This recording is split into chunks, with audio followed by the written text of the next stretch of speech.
Morning मुलांनो, शुभ सकाळ.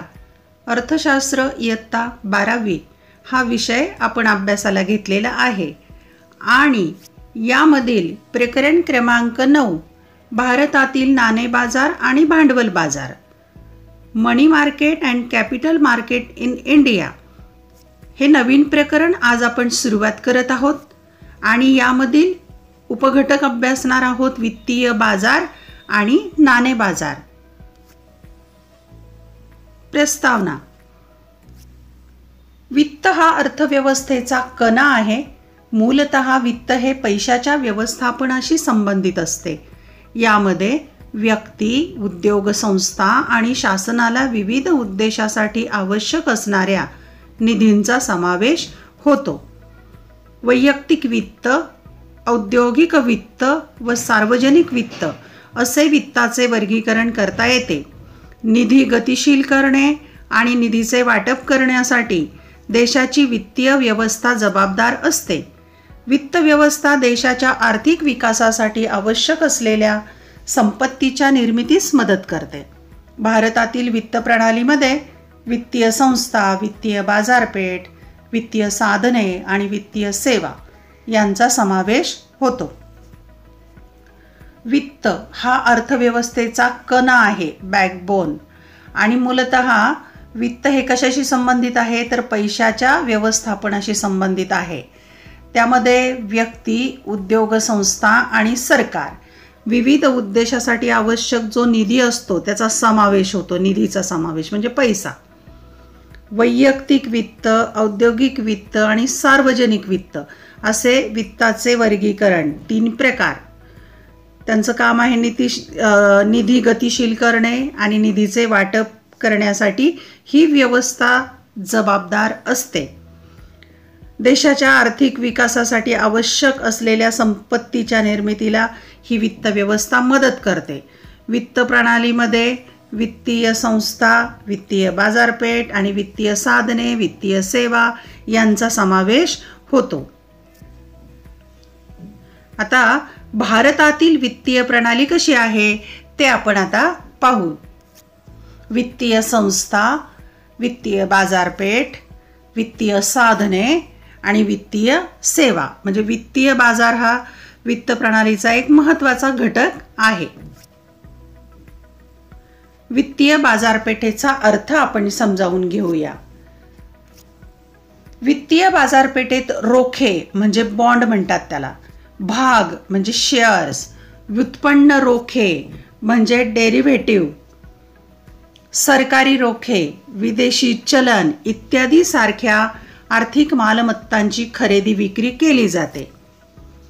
वित्तीय बाजारपेठा बँका, बिगर बँकिंग वित्तीय संस्था, दलाल, म्युच्युअल फंड, वटनावळ गृहे इत्यादी माध्यमातून चालतात. यामध्ये प्रामुख्याने नाणे बाजार व भांडवल बाजार या 2 भिन्न बाजारपेठांचा समावेश होतो. वित्तीय बाजारामध्ये 2 बाजारपेठा किंवा 2 प्रकार आहेत, नाणे बाजार आणि भांडवल बाजार. वित्तीय बाजारपेठेमध्ये काय काय कामं होत आहेत पहा. रोखे म्हणजे बॉन्ड, भाग म्हणजे शेअर्स, व्युत्पन्न रोखे म्हणजे कर्ज रोख्यांचाच प्रकार आहे, डेरिव्हेटिव्ह, सरकारी कर्ज रोखे, विदेशी चलन यासारख्या आर्थिक मालमत्तांची खरेदी विक्री होते. म्हणजे वित्तीय बाजारपेठेमध्ये या गोष्टींची खरेदी होते किंवा विक्री होते. वित्तीय बाजारपेठा बँका, बिगर बँकिंग संस्था, दलाल, म्युच्युअल फंड, वटनावळ गृहे इत्यादी माध्यमातून आपलं काम करतात. आणि यामध्ये 2 भिन्न बाजारपेठा आहेत. एक आहे नाणे बाजार आणि दुसरा आहे भांडवल बाजार. आता याचा आपण अधिक अभ्यास करणार आहोत. आता तुम्हाला पुस्तकामध्ये एक कृती दिलेली आहे, हे करून पाहूया आपण. खाली दिलेल्या उदाहरणामधून संबंधित वित्त प्रकार ओळखा. आता आपण जे 3 वित्ताचे प्रकार अभ्यासले, वैयक्तिक वित्त, औद्योगिक वित्त आणि सार्वजनिक वित्त, मग खालील उदाहरणं कोणत्या प्रकारात आहेत ते आपण पाहू. वैयक्तिक वित्त, औद्योगिक वित्त आणि सार्वजनिक वित्त यापैकी कुठला तरी प्रकार आहे तो ओळखू आपण. सेवानिवृत्ती निधीची निर्मिती करणे म्हणजे हे सरकारचं सार्वजनिक वित्त आहे. हे 2. समभागांच्या विक्रीतून भाग भांडवल वाढवणे, हे सुद्धा औद्योगिक आहे. कर महसूल गोळा करणे, सार्वजनिक आहे. हे समान मासिक हप्त्यांद्वारे गृहकर्जाची परतफेड करणे, हे वैयक्तिक वित्ताचा प्रकार आहे. आरोग्य आणि शिक्षण यासारख्या सामाजिक पायाभूत सुविधांवरील खर्च हा सार्वजनिक वित्ताचा प्रकार आहे. कार्यरत भांडवलाचे व्यवस्थापन हा वैयक्तिक वित्ताचा प्रकार येईल. आता पाहूया आपण भारतातील नाणे बाजार, त्याचा अर्थ समजावून घेऊ. अर्थ: नाणे बाजार म्हणजे अल्प मुदती कर्ज देणे व घेणे होय, हे लक्षात ठेवा. नाणे बाजार म्हणजे कमी कालावधीचं, अल्प काळाचं किंवा अल्प मुदतीचं कर्ज द्यायचं किंवा घ्यायचं, तो बाजार. हा सदृश्य पैशाचा किंवा प्रतिपैशाचा बाजार असतो. सदृश्य पैसा, प्रतिपैसा म्हणजे पैसा नव्हे तर जवळजवळ पैसा, पैशाची कामं करणारे कागदपत्र असं आपण म्हटलं तरी चालेल. ज्यामध्ये अल्पकालीन साधने असतात. कोणकोणती आहेत? उदाहरणार्थ व्यापारी हुंडी, सरकारी रोखे, वचनपत्रे इत्यादींचा समावेश होतो.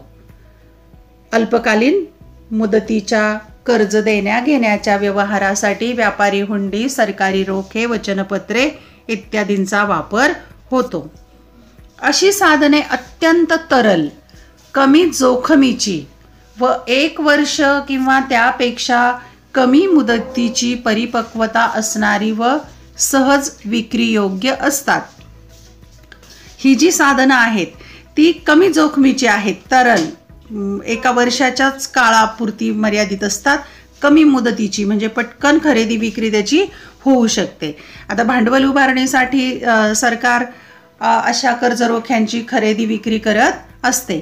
त्याचे 2 प्रकार आहेत कर्जरोख्यांचे. 1 वर्षापेक्षा कमी मुदत असेल तर ट्रेझरी बिल म्हणतात. 1 वर्षापेक्षा जास्त मुदत असेल तर त्याला कर्जरोखे म्हणतात. आता आपण आणखी माहिती पाहूया. तुम्हाला माहीत हवं काही वित्तीय साधने, आता आपण आत्ताच उल्लेख केलेली वित्तीय साधने आहेत त्यांची अधिक माहिती घेऊया. रोखे म्हणजे बॉन्ड्स, दीर्घकालीन निधी घेण्याचे साधन म्हणून कंपन्या किंवा सरकारद्वारे प्रस्तुत केलेले कर्ज साधन होय. सरकारच्या मार्फत हे कंपन्या किंवा सरकारद्वारे प्रस्तुत केलेले हे बॉन्ड किंवा कर्जरोखे असतात. दीर्घकाळामध्ये त्या माध्यमातून निधी संकलन करता येते. समभाग भांडवल म्हणजे इक्विटी शेअर्स. समभाग भांडवल म्हणजे एखादी व्यक्ती किंवा समूहाने घेतलेल्या कंपनीचे समभाग होय. व्यक्तीने किंवा संस्थेने, समूहाने एखाद्या कंपनीचे शेअर्स विकत घेणं म्हणजे समभाग भांडवल होय. व्युत्पन्न म्हणजे डेरिव्हेटिव्ह. व्युत्पन्न म्हणजे वित्तीय प्रतिभूतीच्या संदर्भाने एखाद्या मूलभूत मालमत्तेचे मूल्य किंवा किंमत रोखे, भाग, चलन, व्याजदर, वस्तू इत्यादी मधून मिळवणे होय म्हणजे डेरिव्हेटिव्ह. आणखी माहिती पाहूया आपण.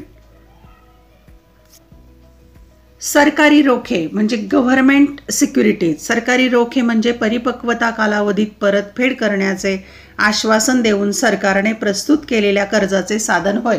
सरकारला कर्ज उभारताना अशा प्रकारचे कर्जरोखे विक्रीला काढते आणि ठराविक त्याला कालमर्यादा असते. कर्जरोख्याचा आपण आत्ताच उल्लेख केलेला आहे. 1 वर्षापेक्षा कमी मुदतीचं ट्रेझरी बिल आणि 1 वर्षापेक्षा जास्त मुदतीचे सरकारी कर्जरोखे असतात. व्यापारी बिलं म्हणजे त्याला ट्रेड बिल्स म्हणतात. वस्तूंच्या देयकाद्वारे व्यापाराद्वारे काढलेली व स्वीकारलेली विनिमय बिले म्हणजे व्यापारी बिले होय. मोठमोठे व्यापारी आपला व्यवहार करताना, वस्तूंची देवाणघेवाण करताना अशा प्रकारची बिलं, विनिमय बिलं काढतात, त्याला व्यापारी बिलं म्हणतात. वचनपत्रे म्हणजे प्रॉमिसरी नोट म्हणजे असे वित्तीय साधन ज्यामध्ये एका पक्षाने दुसऱ्या पक्षाला मागणीनुसार किंवा भविष्यातील तारखेला निश्चित रक्कम देण्याचे दिलेले लेखी वचन असते. लेखी वचन दिलेलं असतं, ठराविक कालामध्ये रक्कम दिली जाईल, त्याला म्हणायचं प्रॉमिसरी नोट. आता आपण पाहूया भारतातील नाणे बाजाराची संरचना, स्ट्रक्चर कसं आहे ते पाहू आपण. भारतातील नाणे बाजार हा दुहेरी स्वरूपाचा आहे, डबल. यामध्ये संघटित क्षेत्र व असंघटित क्षेत्र यांचा समावेश होतो.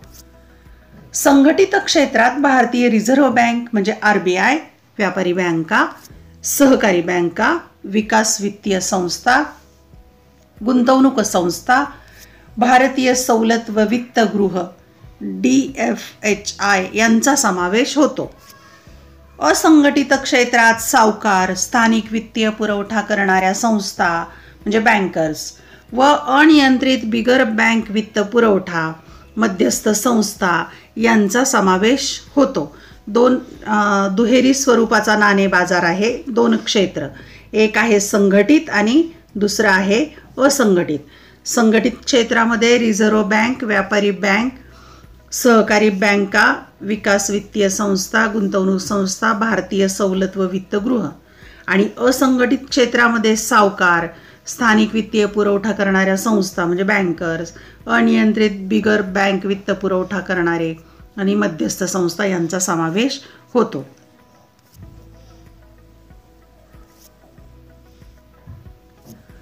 भारतातील नाणे बाजाराचे केंद्र, आता केंद्र पाहूया आपण कुठे कुठे आहेत. मुंबई, दिल्ली व कोलकाता या शहरांमध्ये एकवटले आहे. तसे अनेक केंद्र आहेत, पण या 4 ठिकाणी जास्त कार्य इथे होतंय नाणे बाजाराचं.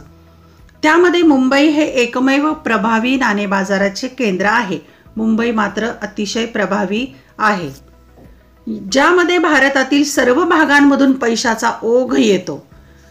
पुढील तक्त्यावरून भारतीय नाणे बाजारातील संघटित क्षेत्राची कल्पना येऊ शकते.